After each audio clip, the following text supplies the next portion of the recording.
What's up, guys? Welcome back to another video on the Texas Rangers report. And in today's video, I'm going to be going over the tandem starters for the Rangers. And I'll also be going over the list of injuries that the Rangers have right now because there is a lot. But before we get straight into the video, make sure to subscribe right now because I'm your #1 source for all things Texas Rangers on YouTube. And if you want to follow my Instagram account, feel free to do that. The link will be in the description down below.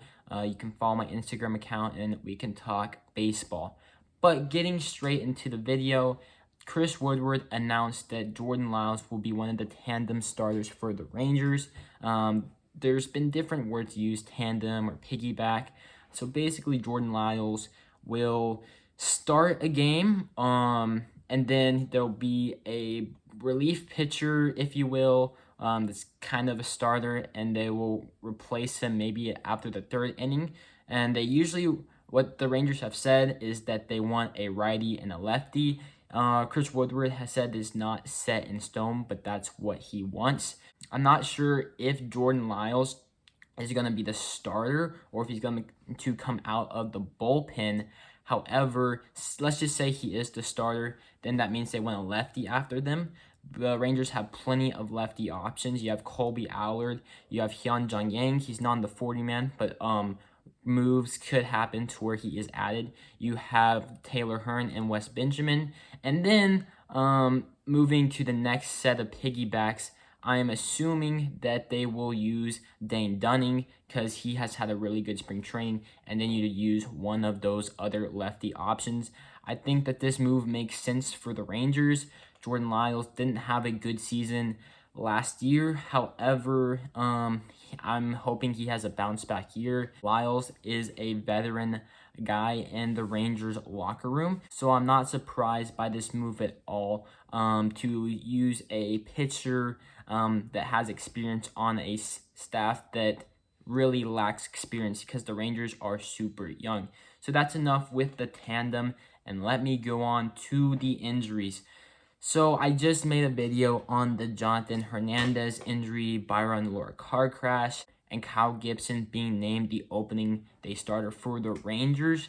I've been lacking on updating all of the injuries for the Rangers, but I'm going to do that right now. Also, there's been a lot more injuries, so I felt the need to post this video. So going off my notes, Chris Davis hurt his hamstring and he's going to be out at least until April 9th.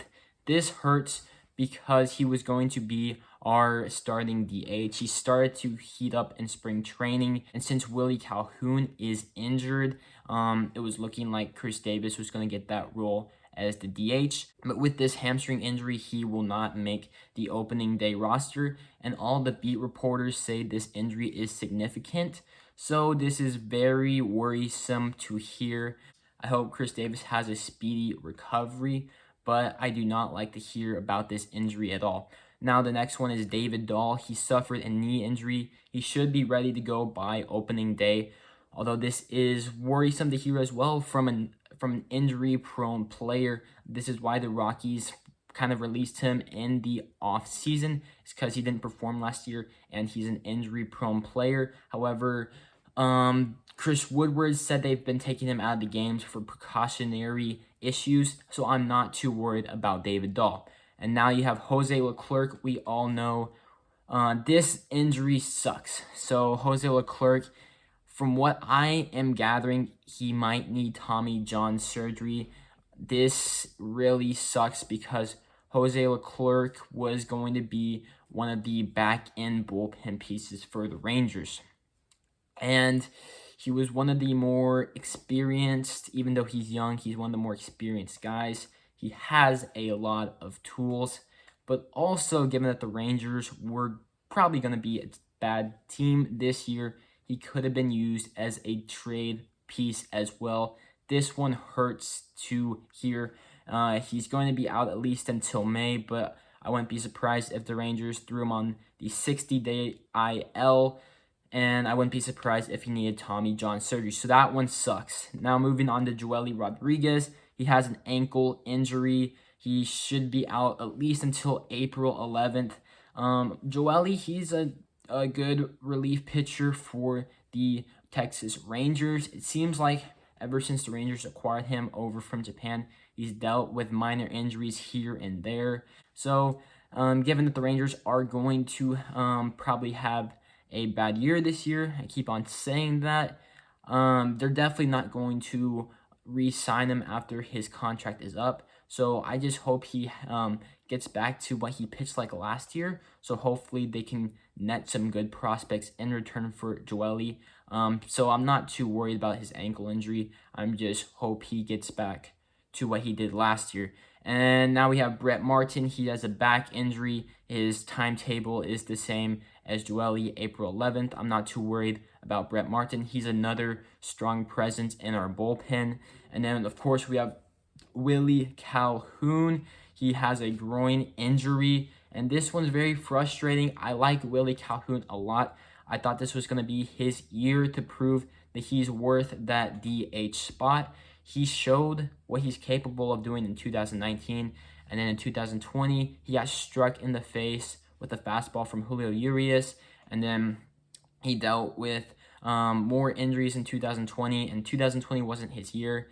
And I thought 2021 was going to be his year, and then he struggled in spring training, and then he had this injury, so that is really unfortunate to hear. So starting the year off with another injury for Willie Calhoun, in my opinion, is very frustrating. Next guy on the injured list is Jonathan Hernandez. I just made a video on him. Just like the Jose Leclerc injury, this injury for Jonathan Hernandez does not look good either.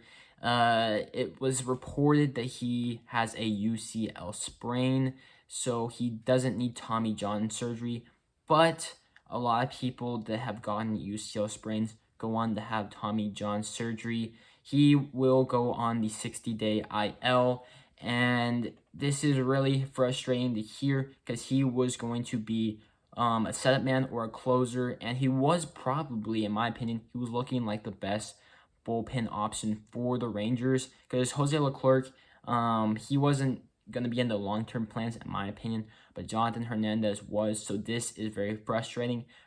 However, I think Jonathan Hernandez will be back this year, unlike Jose Leclerc. Although nothing's set in stone on Jose Leclerc, I'm just speculating right now. He is going to Texas to evaluate his elbow with the doctors, so we'll just have to see once more news comes out on Jose Leclerc. Moving to the next injury, of course, is Sam Huff. I made a video on that, I believe, on the channel. He has a hamstring injury. He's questionable to start the season, but given that he's not going to make the major league roster, and given that the minor league season is delayed a month, this shouldn't really hamper Sam Huff's ability to start the minor league season. He'll probably just go to extended spring training, and then he should start this year no problem. And then there's another player, Brock Burke. He has a shoulder injury. It is reported that he's questionable to start the season. However, I think the Rangers will put him on the 60-day IL. They want to take it slow with him because he was injured with the same shoulder injury last year. Although I'm pretty sure this is the same shoulder injury. But they just want to take it slow with Brock Burke. He's not going to make the roster, and given that there's no minor league season, the Rangers are going to want to make a 40-man roster spot, and that creates a spot for like Hyun-Jun Yang, Hunter Wood, Ian Kennedy, people like that, and then you give Brock Burke more time to rehab and extended spring training as well in the minors.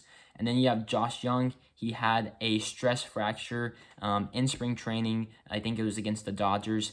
This is, when I first heard the news, I was bummed because he's our top prospect.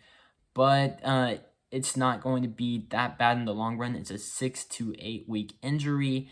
And I think the minor league season being delayed kind of helps Josh Jung because he's not going to miss too many games at the minor league level. He is going to miss the preparation that all the other minor leagues players will do and like extended spring training, but Josh Jung may only miss like 1 or 2 weeks of the minor league season, and I don't think that this will impede on his timetable to start for the Texas Rangers, maybe around the All-Star break or maybe a little bit later.